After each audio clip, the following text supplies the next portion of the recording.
Hola, ¿qué tal? Buenas tardes. Me da gusto saludarles a todos, mis queridos y amados hermanos de la Iglesia Rey de Gloria y a todos ustedes que nos siguen a través de este medio. Quiero hablarles hoy un poco de las relaciones humanas entre aquellos que hemos conocido a Dios para con los que no le conocen y también los que sí le conocen. Los que en alguna manera nos hemos acercado a Dios a través de la Escritura, los que nos hemos acercado a Dios a través de las oraciones, los que nos hemos acercado a Dios para que nuestro carácter venga a ser cada día mejorado, pulido, puesto bajo el cincel de Dios, bajo la mano de Dios. Porque las relaciones humanas fueron creadas para ser cultivadas y alimentadas por la justicia de Dios, a través de sus hijos, a través de los hombres. Y en la medida que nosotros nos dedicamos a agradar a Dios, en esa medida entonces nosotros podemos dar algo que pueda satisfacer y que pueda llenar la vida de aquellos que nos necesitan. Y en la medida que nosotros dejamos que el gobierno de Dios se manifieste en nuestro corazón, en esa medida podemos dar más de lo que Dios nos ha dado a nosotros también.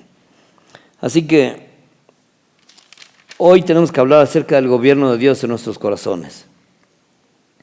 Ese fue el mensaje que Pablo le dio a la iglesia de Colosas, justamente en la epístola a los Colosenses, en el capítulo 3, en el verso 15, y la idea central de Pablo fue: y la paz de Dios gobierne en vuestros corazones, a la que asimismo fuisteis llamados en un solo cuerpo, y sed agradecidos. Pablo dice en este solo versículo muchas cosas.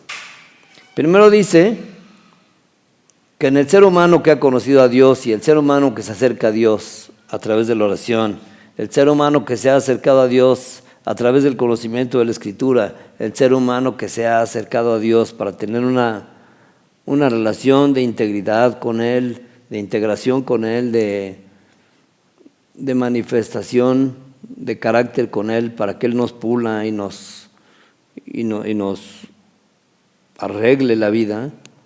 En ese sentido, entonces, cuando Dios ha arreglado nuestra vida, cuando Dios ha pulido nuestra vida, cuando Dios es el centro de nuestra vida y Él gobierna nuestra vida, en ese sentido, si Dios gobierna en nosotros, nosotros tenemos la capacidad de vivir en un cuerpo, porque dice que fuimos llamados a un mismo cuerpo.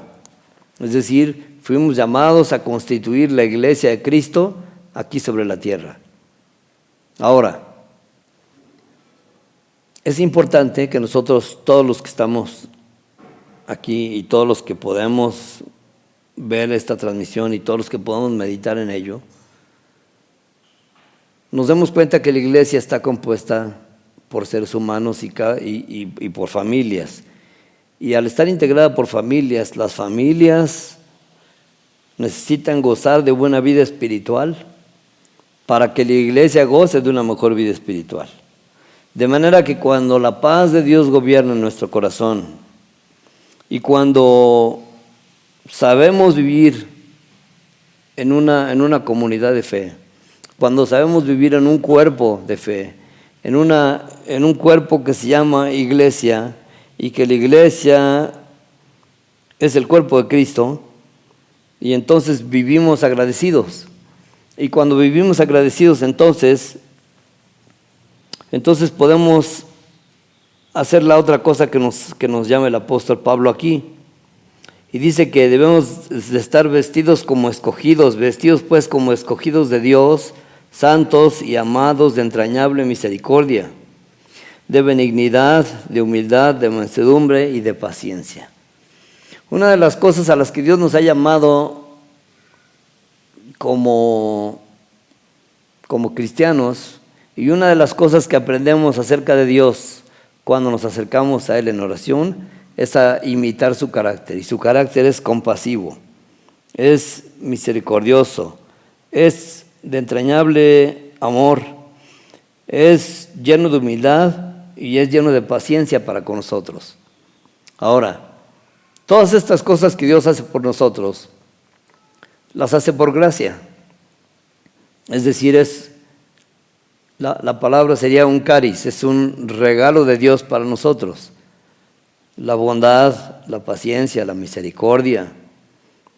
Todas estas cosas son un regalo de Dios para nuestra vida. Pero es un regalo de Dios para nuestra vida para que cuando vivimos en una comunidad de fe y en una comunidad familiar, podamos darles también a otros. Para que en familia podamos tener este mismo respeto y este mismo amor que Cristo tuvo por nosotros.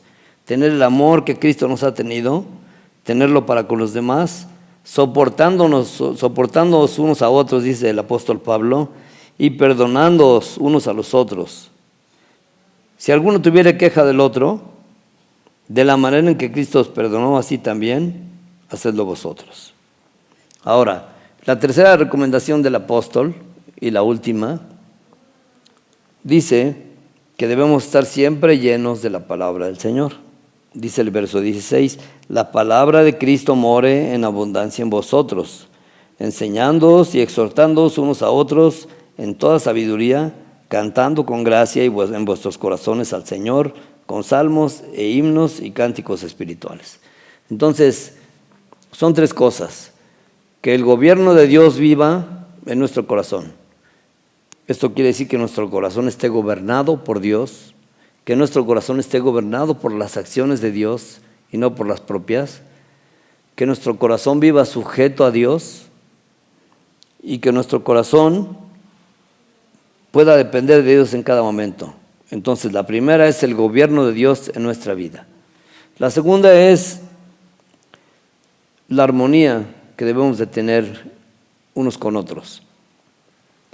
Y la tercera es la llenura de la palabra del Señor que necesitamos todos los días en nuestros corazones. Por eso todos los días necesitamos encomendar nuestra vida al Señor y dejar que su palabra nos llene y dejar que Él satisfaga nuestras vidas en todo y por todo. Por esa razón nosotros siempre en todo momento necesitamos acercarnos a Dios y dejar que Él nos bendiga, encomendar nuestra vida en sus manos y no estar afanados por ninguna circunstancia. Dejar que Dios llene en nosotros todo y por todo. Y así concluye el pensamiento del apóstol Pablo y dice, y todo lo que hacéis, sea de palabra o de hecho, hacedlo todo en el nombre del Señor Jesús, dando gracias a Dios el Padre por medio de Él. Así que cuando ustedes pongan en práctica esta enseñanza del apóstol Pablo para la iglesia, cuando ustedes dejen que Cristo gobierne su corazón, cuando ustedes dejen que Cristo dirija la armonía familiar y la armonía como iglesia, y cuando nosotros también permitamos que la palabra del Señor nos esté llenando, entonces hemos cumplido con la parte que nos corresponde. Dejemos que Dios haga la parte que le corresponde a Él. Muchas gracias, que el Señor los bendiga y nos vemos en la próxima.